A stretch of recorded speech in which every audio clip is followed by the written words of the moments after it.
12 जिल्ह्यातून जाणारा शक्तीपीठ महामार्ग, ज्याच्यामध्ये 27,000 एकर जमीन बाधित होणार आहे आणि जवळपास 55,000 शेतकऱ्यांच्या घरादारावर नांगर फिरणार आहे आणि त्यामुळे त्या शेतकऱ्यांना न्याय मिळावा, त्यांची जमीन वाचावी म्हणून मी फिरतोय. दुसरा मुद्दा, महायुतीनं विधानसभेच्या निवडणुकीच्या काळामध्ये शेतकऱ्यांचा सातबारा कोरा करण्याचं आश्वासन दिलं होतं. जाहीरनाम्यामध्ये तसं आश्वासन दिलेलं होतं, पण प्रत्यक्षामध्ये आता सरकारनं घुमजाव केलेला आहे. शेतकऱ्यांना गंडवून त्यांची मतं घेतली, परंतु शब्द पाळायला तयार नाही.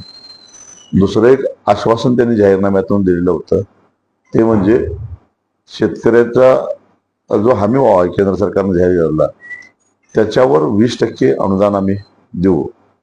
तेही आश्वासन हवेत विरलं. पीक विम्याचे पैसे शेतकऱ्यांना मिळत नाहीत आणि त्यामुळे शेतकऱ्यांची अवस्था अत्यंत वाईट झालेली आहे.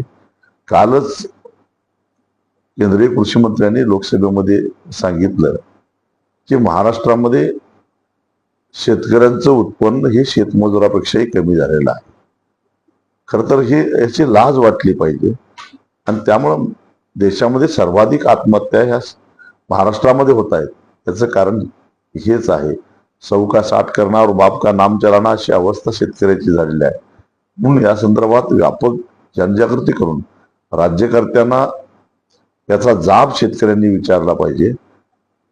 केवळ परिस्थितीला शरण जाऊन, परिस्थितीमुळे गांजून जाऊन आत्महत्या करण्यापेक्षा लढ्याला प्रवृत्त व्हावं, यासाठी माझा हा दौरा आहे.